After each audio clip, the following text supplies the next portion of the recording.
So guys, आज की video में हम सीखने जा रहे हैं कि किस तरीके से वीएस कोड को हमें अपने लैपटॉप में सेटअप करना है। अब हम जानते हैं कि हमें अपने लैपटॉप में कोड को लिखने के लिए किसी न किसी तरह का कोड एडिटर चाहिए होगा। अगर हमारे लैपटॉप में कोड एडिटर नहीं हुआ तो हम कोड को टाइप करने में प्रॉब्लम्स पाएंगे। देखिए, अगर हम Python, Java, C, C plus plus या कोई सी भी लैंग्वेज को लिखना चाहते हैं तो हमें ये समझना होगा कि सबसे पहले तो उसको लिखने के लिए हमें एक इन्वायरमेंट चाहिए, उसको लिखने के लिए हमें एक सॉफ्टवेयर चाहिए और वो जो सॉफ्टवेयर है उसे ही कोड एडिटर कहा जाता है। अब मार्केट में बहुत बहुत बहुत सारे कोड एडिटर मौजूद हैं, बट उनमें से एक बहुत ज़्यादा फेमस, एक प्रोमिनेंट और एक बहुत ही स्टेबल सॉफ्टवेयर हमारे पास आता है जिसका नाम है VS Code, Visual Studio Code. Microsoft का बनाया हुआ ये सॉफ्टवेयर बहुत पहले से कोडर्स की पहली पसंद रहा है किसी भी तरह का कोडिंग का काम करने के लिए। तो अगर आप वेब डेवलपमेंट सीखना चाहते हैं, एआई सीखना चाहते हैं, गेम डेवलपमेंट इनफैक्ट सीखना चाहते हैं, आप ऐप डेवलपमेंट करना चाहते हो, आप बेसिक्स सीखना चाहते हो किसी प्रोग्रामिंग लैंग्वेज के, तो भी आप इस कोड एडिटर का इस्तेमाल कर सकते हो। और आइए सीखते हैं कि इसे कैसे डाउनलोड करते हैं। तो सबसे पहले तो हम अपने क्रोम पे या किसी भी ब्राउज़र पे चले आते हैं और यहाँ जा कर के हम सर्च कर लेते हैं वीएस कोड। अब एक बार आपने गूगल पे वीएस कोड को सर्च किया तो यहाँ पर फिर आपको ऑब्वियसली ये इसकी ऑफिशियल वेबसाइट दिख जाएगी। यहाँ नीचे भी डाउनलोड का बटन है, आप कहीं पे भी क्लिक कर सकते हो।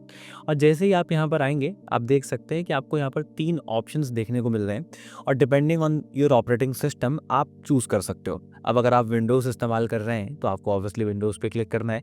फिलहाल मैं मैक पे हूँ तो मैं मैक पे क्लिक कर रहा हूँ। हो सकता है आप में से कुछ लोग लिनक्स का भी इस्तेमाल कर रहे हो तो वो लिनक्स के लिए भी इसको इंस्टॉल कर सकते हैं। अब एक बात हमें यहाँ पर और समझनी होगी कि इस पे क्लिक करते से वीएस कोड का तो सेटअप हमारे पास डाउनलोड होना शुरू हो गया है, बट द पॉइंट इज, हम जब वीएस कोड को डाउनलोड करते हैं तो जैसा कि हमने अभी बात की थी, वीएस कोड ऑलमोस्ट हर तरह की प्रोग्रामिंग को लैंग्वेज को लिखने के लिए कॉन्फ़िगर्ड है। मतलब आप उसमें कुछ भी लिख सकते हैं, Python, Java, C, C plus plus, Kotlin, Ruby, Scala, anything. अब अगर ऐसा है तो फिर हमें उसे अपने लैंग्वेज के हिसाब से सेटअप करना पड़ता है। हमें ये समझना पड़ता है कि ओके, अगर हम पाइथन लिखना चाहते हैं तो उसमें पाइथन के फीचर्स ऐड करने पड़ेंगे। अगर हम उसमें जावा लिखना चाहते हैं तो हमें जावा के फीचर्स ऐड करने पड़ेंगे। जिस भी लैंग्वेज पे आप काम करना चाहते हैं उस लैंग्वेज के फीचर्स आपको वीएस कोड में ऐड कर लेने हैं। अब वो कैसे होगा?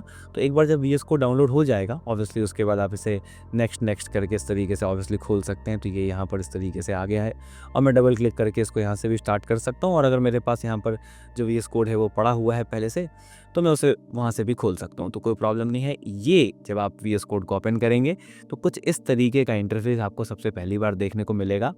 अब इसमें सबसे पहले काम को हमको ये करना है कि हम इसे पहले तो फुल स्क्रीन कर लेते हैं और यहाँ पर इस एक्सटेंशन वाले पेज पर चले चलते हैं। इस एक्सटेंशन वाले पेज पर मेरे पास कुछ एक्सटेंशंस यहाँ पहले से हैं, ये आपके लिए प्रोबेबली बिल्कुल खाली होगा।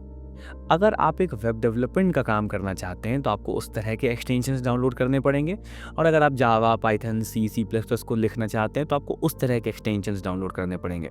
एक्सटेंशंस मतलब एक्स्ट्रा फीचर्स, ऐसे फीचर्स जो आपके वीएस कोड को इस केपेबल बनाएंगे कि वो आपकी जिस भी लैंग्वेज का आप वहाँ पे काम करना चाहते हैं उसको लिखने में, उसको समझने में आपकी भी मदद कर सके।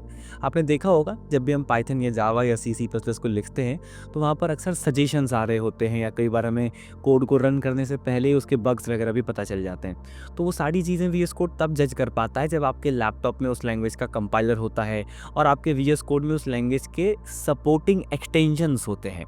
तो एक्सटेंशंस वीएस कोड को ये ताकत देते हैं कि आप जिस भी टेक्नोलॉजी को यहाँ पर इस्तेमाल करना चाहते हो उसको वीएस कोड भी समझ पाए। अगर आप रिएक्ट लिखना चाहते हैं और रिएक्ट का कोड वीएस कोड को समझ में ही नहीं आएगा कि आपने जो लिखा है वो क्या है, तो आपकी मदद नहीं कर पाएगा, आपको सजेशंस नहीं दे पाएगा कोड को लिखने में। इसीलिए एक्सटेंशंस का होना ज़रूरी है। अब यहाँ पर आप डिपेंडिंग ऑन एनी सॉफ्टवेयर, अगर आप पाइथन इस्तेमाल करना चाह रहे हो तो आप पाइथन पे चले जाओगे और यहाँ पर जाकर के आप पाइथन का एक्सटेंशन डाउनलोड कर लोगे।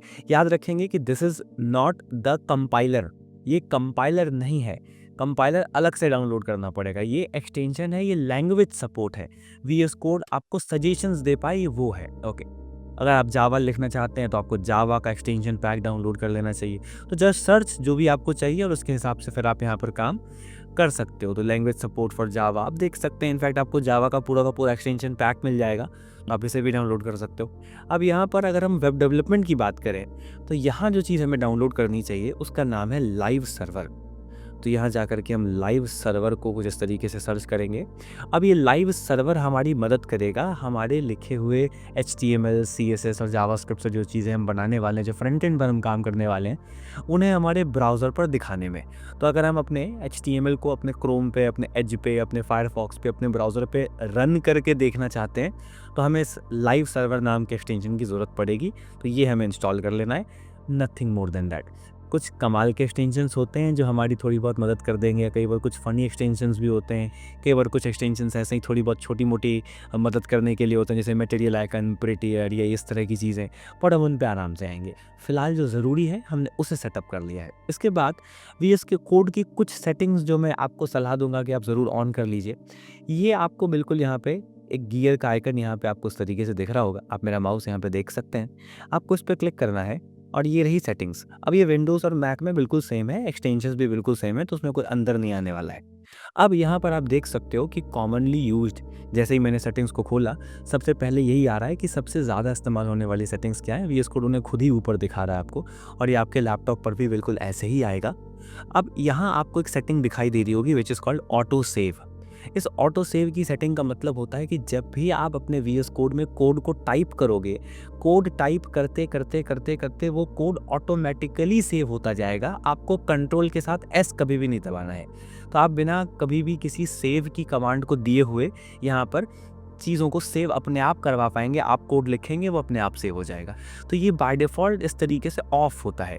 इसे हमें यहाँ पर आफ्टर डिले कर लेना है। यहाँ पे कुछ और ऑप्शंस भी हैं कि जैसे फोकस चेंज हो या एक विंडो से हम दूसरी विंडो पे जाएँ तो वहाँ पे हम काम कर पाएँ। नहीं तो फिर हम आफ्टर डिले को करके छोड़ देंगे। इसका मतलब होगा कि जैसे कोड लिखते-लिखते हम थोड़ा-सा पॉज़ लें, उस पॉज़ में ये VS कोड हमारा वो कोड सेव कर दे।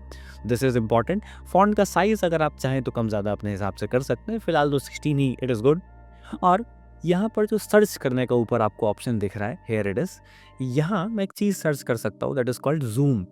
अब इस ज़ूम को सर्च करने का यहाँ पर कारण ये है, पर्पस ये है, अक्सर कभी-कभी जब हम कोड लिखते हैं तो उसका फ़ॉन्ट बहुत छोटा होता है और उसे हम ज़ूम करके देखना चाहते हैं कि जस्ट फॉर नाउ थोड़ा-सा ज़ूम कर लो, को परमानेंटली फ़ॉन्ट साइज़ नहीं बढ़ाना है। तो अगर हम इस ज़ूम को सर्च करके यहाँ पर ये ऑप्शन आ रहा है माउस व्हील ज़ूम, इसे इस तरीके से यहाँ पर ऑन कर लेंगे। ये बाय डिफ़ॉल्ट ऑफ होता है, इसे हम चेक कर लेंगे। तो इसके बाद हमारे पास एक बहुत अच्छी चीज़ ये आ जाएगी कि कंट्रोल का बटन कीबोर्ड पे प्रेस करके और माउस का व्हील कम ज़्यादा करके या अपने ट्रैक पैड को भी ज़ूम इन ज़ूम आउट करके आप अपना जो पूरा का पूरा कोड है उसे ज़ूम करके और ज़ूम आउट करके दोनों तरीके से देख पाओगे। तो ये कुछ सेटिंग्स हमने यहाँ पर कर ली है। अब इसके बाद एक बात को समझना होगा, यहाँ राइट साइड में काफ़ी आपको ऑप्शंस दिखाई दे रहे होंगे। यहाँ पर आप थोड़ी-सी चीज़ पर ध्यान दीजिएगा। बहुत सारे ऑप्शंस मेरे पास आ रहे हैं, हो सकता है आपके पास अभी काफ़ी कम ऑप्शंस आएँ, उसमें कोई प्रॉब्लम नहीं है। जैसे-जैसे आप VS कोड को अलग-अलग चीज़ों के लिए कॉन्फ़िगर करते जाते हैं, ये ऑप्शंस अपने आप कम ज़्यादा होते रहेंगे। तो यहाँ पर मेरे पास जावा वगैरह भी सेटअप्ड है और काफ़ी और चीज़ें भी हैं, तो उसके काफ़ी ऑप्शंस यहाँ पर आ रहे हैं। तो हमें उसको बिल्कुल भी लेकर के परेशान होने की ज़रूरत नहीं है। एक ऑप्शन जो हम सबके VS कोड में आएगा ही आएगा, वो ये है पहला वाला, जिसे हम यहाँ पर एक्सप्लोरर कह सकते हैं। अब ये सॉफ्टवेयर में ये जो बटन है, इसे दबा करके आप मिनिमाइज़, मैक्सिमाइज़ इस तरीके से कर सकते हो। जैसे यूट्यूब वगैरह पे भी होता है साइड बार, या अमेज़न पे कि आपने बटन दबाया साइड बार ऐसे आ गया, बटन दबाया साइड बार चला गया। Just for your more options जिसको आप एक्सप्लोर कर सकते हो साइड बार पे। तो यहाँ पर भी हमारे पास ये एक्सप्लोरर का इसी तरीके के बटन है। अब इसमें एक चीज़ आपको दिखाई दे रही है, ओपन फ़ोल्डर। सीधी-सी बात है, हम कोड लिखना चाहते हैं, हम अपने प्रोग्राम को यहाँ पर टाइप करना चाहते हैं, तो किसी फ़ोल्डर में तो उसको रखना पड़ेगा ना। कहने का सेंस ये है कि अगर आप अपने लैपटॉप में एक फ़ोल्डर ही नहीं बनाएँगे, तो आप किसी भी चीज़ को सेव कैसे करेंगे? Python, Java, C plus plus, HTML, CSS, JavaScript कुछ भी अगर आप लिखें, तो उसको लिखने के लिए यहाँ पर बहुत ज़रूरी है कि पहले आप एक फ़ोल्डर को खोलें और उस फ़ोल्डर को खोलने के बाद आप उसके अंदर जाकर के आपको अपनी जिस भी लैंग्वेज को लिखना है, आप उसको लिखें। तो यही तरीका होता है, इसी तरीके से हमको काम करना होता है। अब यहाँ पर ओपन फ़ोल्डर का बटन हमें दिख रहा है, हम कंट्रोल के साथ O भी दबा सकते हैं। ऊपर भी आपको यहाँ फाइल में ओपन वगैरह का ऑप्शन दिख रहा है, ओपन फ़ोल्डर का ऑप्शन दिख रहा है, तो आप यहाँ से भी ये काम को कर सकते हैं। कहीं पे भी आप क्लिक कर सकते हो। ओपन फ़ोल्डर पे मैंने क्लिक किया और फिलहाल मैं डेस्कटॉप वाले फ़ोल्डर पर जा करके ही एक फ़ोल्डर बना लेता हूँ, let's say learning to code. कुछ भी मैंने लिख दिया।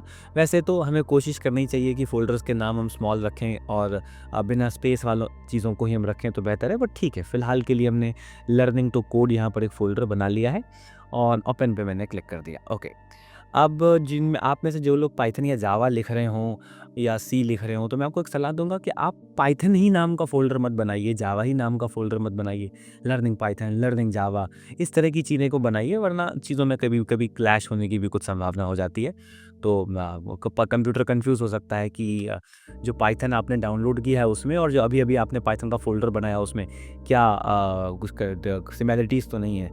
तो उनमें कुछ सिमिलर ऑब्वियसली नहीं है, बट क्लैश होने की संभावना भी बहुत कम है। बट इट इज़ गुड कि आप अलग-अलग फ़ोल्डर्स बना करके चीज़ों को रखें और नाम थोड़ा सेंसिबल डालें। सीधा पाइथन सीख रहे हैं तो पाइथन ही नहीं रख दें, जावा सीख रहे हैं तो जावा ही नहीं रख दें, ऑल्दो क्लैश नहीं होता है। ओके, अब यहाँ पर आप देख सकते हो कि जैसे ही मैंने फ़ोल्डर खोला, यहाँ पर जो ऑप्शंस हैं वो चेंज हो गए हैं। लर्निंग टू कोड, ये यहाँ पर आपको देख सकते हैं, यहाँ पे फ़ोल्डर का नाम भी ऊपर आ जा रहा है। और अगेन ये दिस इज़ माय एक्सप्लोरर, और यहाँ पर आपके पास कुछ ऑप्शंस यहाँ ऊपर आ रहे हैं। इनमें देखिए पहला जो ऑप्शन है आप देख सकते हैं कि this is the first option जो आपको मिलता है न्यू फाइल बनाने का।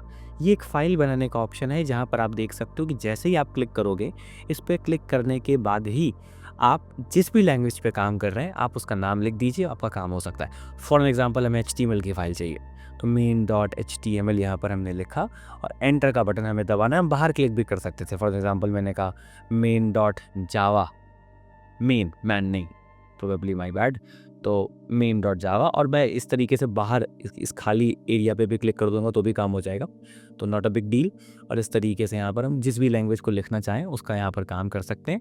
main.html हमने बना दिया। अब यहाँ पर हमारे पास टाइप करने की विंडो खुल गई, यहाँ पर अपना कोड हम लिख सकते हैं और इस तरीके से हम यहाँ पर कोड को लिख पाएंगे। अब चूँकि ये सेव अपने आप हो जा रहा है, अगर मैंने VS कोड को यहाँ पे बंद भी कर दिया तो कोई प्रॉब्लम नहीं है, कोड मेरा बिल्कुल सेव है, वो कहीं नहीं जाने वाला। तो दिस इज़ हाउ हमें VS कोड का सेटअप करना था। आई होप सो आप इसको समझ गए होंगे। किसी भी प्रकार की अगर आपको प्रॉब्लम आती है प्लीज़ कमेंट अस और बताइए कि कहाँ पर आपको प्रॉब्लम आ रही है। मैं ज़रूर उसको कोशिश करूँगा कि आपको रिप्लाई दे सकूँ, और कोई भी प्रॉब्लम अगर आती है तो ज़रूर आपको उसको पूछना है, ये पूछना आपका काम है। अगर आप पूछेंगे नहीं तो आप सीखेंगे नहीं, राइट? तो please feel free to ask, और मिलते हैं अगली वीडियो में, है ना?